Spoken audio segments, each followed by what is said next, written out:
Bonjour et bienvenue sur ce tutoriel Erasmus plus illettrisme pour apprendre à mettre en place une séance de Jigsaw au sein d'une classe virtuelle du CNED.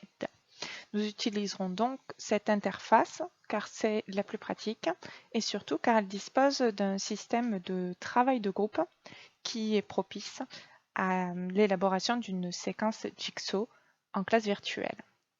La toute première chose que vous allez avoir à faire pour commencer cette séance de Jigsaw, ce sera, dans un premier temps, de créer vos groupes avant la séance, c'est-à-dire de répartir les élèves que vous avez régulièrement en classe virtuelle dans des groupes maison, mais également les groupes experts. Alors, je vous propose un petit outil pour faire ça sans vous prendre trop la tête. Un petit tableau suffit. Il suffit d'avoir d'un côté donc les groupes maison comme ceci et les groupes experts dans l'autre sens. Ça permet à l'avance de pouvoir établir des groupes de travail qui soient homogènes et qui soient équilibrés. Pour vous donner un exemple, là c'est le nom que j'ai attribué aux faux élèves qui vont participer à ma classe virtuelle aujourd'hui, afin qu'on puisse garder en tête comment répartir les élèves correctement dans les groupes. Je leur ai attribué une couleur aussi en fonction du groupe maison. Mais s'il s'agit de vrais élèves, voilà, il suffit de noter leur prénom. Là, ce sont mes élèves de 5e. J'ai fait le test avec eux. Et ça permet donc d'avoir des groupes plutôt équilibrés et surtout d'avoir déjà prévu l'organisation des groupes à l'avance avant de commencer la séance en classe virtuelle parce que sinon c'est beaucoup trop long. Donc une fois que j'ai mes groupes qui sont prédéfinis, je vais aussi préparer ma classe virtuelle comme je préparerais ma salle avant mon cours. C'est exactement la même chose. Ici, les élèves sont déjà connectés pour des raisons pratiques, mais avant même qu'ils ne se connectent, je peux déjà implémenter mes groupes de travail ou en tout cas créer mes groupes de travail au sein desquels je répartirai les élèves quand les élèves arriveront. Et après, peut-être même avoir fait un point d'abord avec eux en classe entière. Donc, pour créer des groupes de travail sur la classe virtuelle, je vais cliquer d'abord sur la petite flèche en bas à droite de l'écran qui s'appelle Ouvrir le panneau Collaborate. Je clique sur cette flèche qui m'ouvre normalement le chat en premier. Deuxième étape, je vais ici, vous voyez, vous avez le chat, vous avez les personnes présentes. Donc ici, ce sont mes fameux élèves factices. J'en ai créé 9 pour montrer à peu près un effectif j'allais dire minimum en classe virtuelle pour travailler donc sur un document qui serait découpé en 3 parties. Je leur ai attribué une petite couleur pour qu'on puisse s'y retrouver. Et vous avez l'onglet Partager du contenu. C'est celui-ci qui va nous intéresser. Je clique sur l'onglet Partager du contenu. J'ai plusieurs options, comme vous le voyez. Et j'en ai une qui s'appelle Groupe de travail. Je vais cliquer sur celle-ci. Dans l'onglet Groupe de travail, on me propose différentes options. Par exemple, d'affecter les groupes de manière aléatoire ou personnalisée. Ici, je vais choisir personnalisé, puisque j'ai préparé mes groupes à l'avance. Autoriser les personnes présentes à changer de groupe permettrait aux élèves de changer de groupe comme ils le souhaitent. Donc, je ne clique pas sur cette petite encoche. Et ensuite, voilà comment va se présenter l'onglet. Vous avez d'abord tous les élèves qui sont connectés. Vous pouvez faire afficher tout qui apparaissent ici. Donc, quand vous préparez votre classe, il n'y a personne, évidemment. Quand les élèves sont déjà là, vous avez la liste des élèves. Et vous avez ensuite les groupes avec, par défaut, 2 groupes qui sont créés et 0 membre à l'intérieur. Donc ici, pour l'objet de ce tutoriel, je vais créer un 3e groupe et je peux renommer mes groupes. Donc je crée un groupe simplement en cliquant sur la petite croix, créer un nouveau groupe. Le groupe 1, je vais le renommer en l'appelant tout simplement groupe expert 1. Alors pourquoi je commence directement par les groupes experts? Comme nous sommes en classe virtuelle et que tout prend un peu de un peu plus de temps qu'en classe normale, il me semble qu'il n'est pas nécessaire de passer par la phase de groupe maison, qui est souvent en classe le temps pendant lequel les élèves vont se déplacer pour aller former les groupes physiquement. Là, on n'a pas besoin de ce temps-là, puisque les élèves ne se déplacent pas eux-mêmes. Mais on va simplement, au début du cours, annoncer les groupes maison. Donc dans mon exemple, je dirais par exemple, groupe maison A, ce sera Eva, Mathéo et Anissa. Eva, Mathéo et Anissa, vous êtes ensemble. Le groupe B sera William, Adam, Méline, vous serez ensemble pour la restitution, etc., etc. J'annonce les groupes, je demande aux élèves de noter, par exemple, sur leur cahier ou sur un support, le groupe maison qu'ils iront retrouver à la fin de cette phase-là. J'annonce aussi aux élèves leur numéro de groupe expert. Je vais donc annoncer aux élèves que dans le groupe expert numéro 1, il y aura Eva, William et Lola. Je l'annonce pour qu'ils ne soient pas surpris, tout simplement, mais ça me permet aussi de bien vérifier s'il y a des absents, s'il y a un problème, un élève en plus, etc. Ça me permet de moduler à ce moment-là avec les élèves et éventuellement de négocier s'il y a des impossibilités à travailler ensemble, parce que même en classe virtuelle, ça arrive.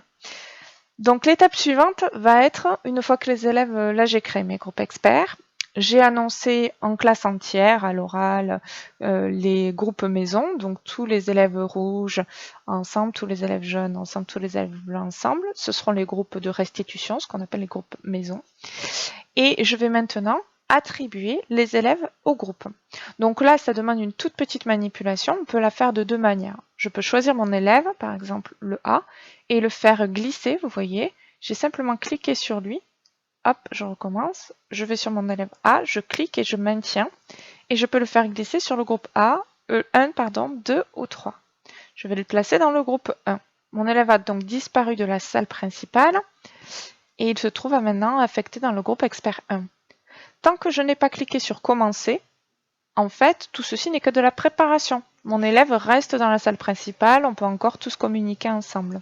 Parce que c'est bien l'intérêt du travail de groupe sur l'outil classe virtuelle, c'est que ça va créer des mini-classes virtuelles où les élèves du groupe expert 1 vont tous s'entendre, mais n'entendront pas les autres. Ils auront un chat privé qui leur permettra de communiquer uniquement entre eux, mais pas avec les autres élèves.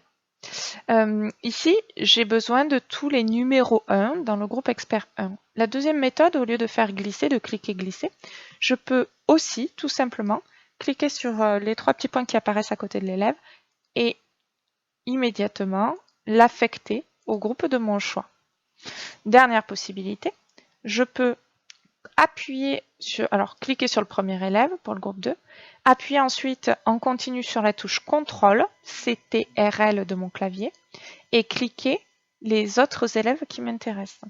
Là, vous voyez maintenant les trois élèves qui s'appellent A2, B2 et C2 sont en surbrillance. Et je peux ainsi les affecter d'un seul coup au groupe 2. Et enfin, mes élèves du groupe 3, je clique sur le premier, j'appuie sur CTRL, CTRL, et je clique sur les deux autres. Ainsi, je peux les affecter au groupe 3. J'ai donc mes groupes experts qui sont composés correctement, puisque j'ai tous les numéros 1 dans le groupe 1, tous les numéros 2 dans le groupe 2, tous les numéros 3 dans le groupe 3. Une fois que j'ai réparti mes élèves, je reste moi dans la chambre principale, dans la salle principale, et je vais cliquer sur commencer. Au moment où je clique sur commencer, les élèves vont donc être coupés du chat vocal et du chat écrit de la salle principale et vont se retrouver donc propulsés dans une autre pièce. Il faut donc bien penser à les prévenir et pour qu'ils ne paniquent pas tout simplement. Donc je clique sur commencer et mes élèves se retrouvent affectés. Vous voyez un petit écran d'attente se retrouve donc maintenant affectés dans de nouveaux groupes. Ils sont en train de se connecter. Donc là, les élèves sont en pleine connexion. On va donc retrouver nos groupes, non pas maison, mais nos groupes experts ici, pour travailler sur des documents différents, ou différentes parties d'un même document. Comment faire alors pour donner le bon document au bon élève? Eh bien, je suis dans la salle principale pour l'instant. Je vais pouvoir, grâce à cette petite porte-là avec une flèche, accéder à n'importe quel groupe à n'importe quel moment. Il me suffit de cliquer sur celle qui se trouve à droite de groupe expert 1 et je suis donc directement déplacée vers le groupe 1. Je vais arriver dans leur salle, avoir donc accès à leur chat. Je peux regarder leur chat. Malheureusement, ça n'enregistre pas ce qui a été écrit par les élèves. Je ne vois que ce qui est produit au moment où j'arrive. De même, je ne peux pas écouter en continu les élèves de ce groupe-là. Il faut que je sois à l'intérieur, que je sois incluse dans ce groupe pour pouvoir les écouter. Mais une fois que je suis sur le groupe 1, je vais cliquer sur partager du contenu à nouveau, mais cette fois-ci, je vais cliquer sur partager des fichiers. Je vais ajouter le fichier qui m'intéresse. Le fichier en question que j'ai préparé est le fichier attribué ici au groupe expert 1. Pour les besoins de la démonstration, c'est un faux fichier. Hop, donc le document groupe expert 1, je donne ce document qui va être chargé uniquement pour mon groupe 1. Donc je le partage et les élèves ont donc accès, comme en classe complète, au document sous forme d'un tableau. Si je déclique les options, enfin si j'ai bien paramétré mes options, ils peuvent écrire sur le tableau numérique. Regardez, là, dessiné sur le tableau et dans les fichiers. Les élèves de ce groupe-là vont donc pouvoir prendre des notes à l'aide du petit stylo, du petit crayon qui se trouve ici. Si je décide qu'ils n'ont pas le droit de prendre des notes virtuelles, je décoche dessiner sur le tableau. Je remontre à quel endroit ça se trouve. J'étais sur partager du contenu. Il faut aller sur paramètres, paramètres de la session, et là je peux cocher ou décocher cette possibilité. Je suis donc toujours dans le groupe 1 et j'ai donné mon document. Je vais donc maintenant me déplacer vers le groupe 2, l'expert 2, groupe expert 2, pour donner un document différent au groupe 2. J'arrive dans leur salle. Bon, moi, je m'annonce quand même pour pas leur faire trop peur. Je leur donne des petites consignes. Et à nouveau, partager un fichier. Je choisis cette fois-ci le fichier expert 2 et je partage le document. Je fais ça évidemment pour tous mes groupes. Je ne vais pas aller jusqu'à le faire pour le groupe 3 pour les besoins de la démonstration, on va s'arrêter là. Mais voilà, je peux donner un document différent à chacun des groupes. Je peux à tout moment me déplacer d'un groupe à l'autre en cliquant sur cette petite porte que vous trouvez à côté de chaque groupe. Et je peux aussi tout simplement retourner dans la salle principale. Ça va me couper d'absolument tous les groupes. Je peux leur laisser un temps précis pour travailler. Ainsi. Et ils ont donc par exemple 5 minutes ou 10 minutes pour prendre connaissance du document et en retirer tout ce dont ils ont besoin. Suivant les besoins de l'exercice, je peux par exemple laisser le document pendant 1 minute. Je retourne dans mon groupe expert 1 au bout d'1 minute et je vais enlever le document pour qu'ils puissent continuer à discuter, à échanger à propos du document, mais sans en avoir plus connaissance. Donc la première phase revient à une lecture silencieuse ou commentée, rapide. Et puis ensuite, on a la phase de partage. Je fais arrêter le partage avec la petite coche qui se trouve en haut de l'écran. Je vais vous remontrer. Je vais dans le groupe 2. Et ça coupe directement le document. Et les élèves ne voient plus rien. Par contre, ils peuvent continuer à échanger dans le chat, par exemple. Maintenant, ma première phase de Jigsaw en groupe expert est terminée. Je vais donc cliquer sur groupe de travail. Vous voyez, je suis toujours sur l'onglet participants, groupe de travail. Et tout simplement, je vais cliquer sur terminer les groupes de travail. À ce moment-là, petit écran de chargement. Et tout le monde se reconnecte dans la salle principale. Pour la deuxième phase de Jigsaw, je vais donc recommencer exactement la même procédure en refaisant groupe de travail et en attribuant cette fois-ci plus du tout les mêmes élèves au même groupe. Je vais je vais simplement changer les groupes. Vous voyez là, il m'a automatiquement refait 2 groupes. J'en veux 3. Et je ne vais pas les affecter de manière aléatoire, mais de manière personnalisée. Il s'agit donc maintenant d'affecter les élèves non plus au groupe expert, mais à leur groupe maison. Donc pour un peu plus de praticité ici, j'ai mis tous les élèves du groupe maison A en rouge, B en jaune et C en bleu. Mais il suffit de se reporter au document qu'on a préparé pour que chaque élève puisse retrouver ses camarades du groupe maison. Donc j'ai recréé 3 groupes, groupe 1, groupe 2, groupe 3, que je peux appeler groupe maison 1, groupe maison 2 ou groupe maison 3, si je le souhaite. Et de la même manière que tout à l'heure, je vais affecter mes élèves au groupe 1. Toujours 3 méthodes, je vais utiliser la plus rapide qui est celle-ci. Donc j'affecte les élèves rouges au groupe 1, les élèves jaunes au groupe 2. Je fais ça rapidement, vous voyez, j'en sélectionne plusieurs, toujours en appuyant sur la touche contrôle de mon clavier pendant que je clique. Voilà, donc maintenant j'ai mes groupes maison. Pour chaque groupe maison, je vais pouvoir les laisser, donc partager ce qu'ils ont compris des groupes experts dans lesquels ils étaient et donc reconstituer l'intégralité du document à l'aide de leur discussion. Je peux tout à fait aussi leur fournir un support pour qu'ils puissent travailler dans une direction ou une autre, par exemple un questionnaire, par exemple une activité à réaliser après avoir échangé à propos des différents morceaux du document que je leur ai fourni. Là, pour commencer évidemment les groupes, je reclique sur commencer. Un petit temps d'attente, de chargement, et puis mes groupes sont formés. J'ai à nouveau 3 groupes, le groupe maison 1, groupe maison 2 et groupe maison 3. Les élèves sont en train de s'y connecter.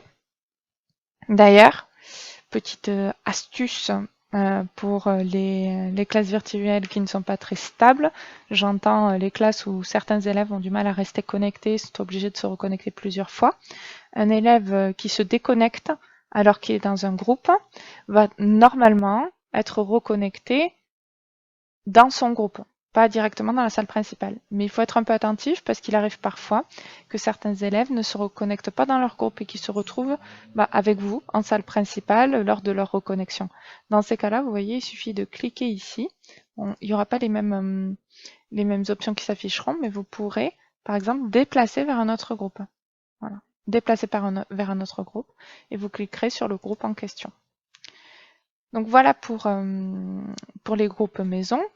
Évidemment, quand on veut arrêter le travail et mettre en commun, on peut à nouveau cliquer sur terminer le travail. Je voulais juste vous montrer une dernière chose pour justement pour le groupe maison, pour les restitutions dans le groupe maison.